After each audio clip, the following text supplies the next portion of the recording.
Branka Lazić, majka popularnog pevača Darka Lazića, završila u bolnici zbog iscrpljenosti, a pevač je loše vesti dobio na nastupu u Švajcarskoj.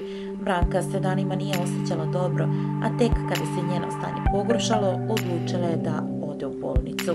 Branka se neko vreme žalila da je nije dobro, ali je mislila da su nagle promjene vremena razlog zbog kojeg je toliko boli glava i ima nestabilan pritisak. Osjećala je konstantan umor i bol, ali tome nije pridavala značaj.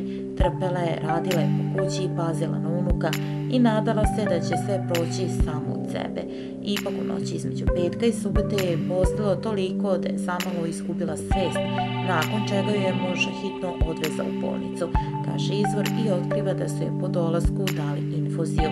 Lekari su detaljno pregledali Branku, uzeli joj krv kako bi obavili analize, a zatim je priključili na infuziju kako bi joj povratili snagu. Pustili su je na kućno lečenje i za sada joj je dosta bolje, kaže izvor. Da je sve kako treba, potvrdio nam je i Darko, koji je vest o majčinom lošem stanju dobio na nastupu. Zabrinuo sam se kada sam čuo, budući da sam trenutno u Švajcarskoj i da zbog nastupa nisam mogao da budem sa njom. On se osjeća dobro, Bogu hvala, nije ništa strašno i sve će biti kako treba, rekao je kratko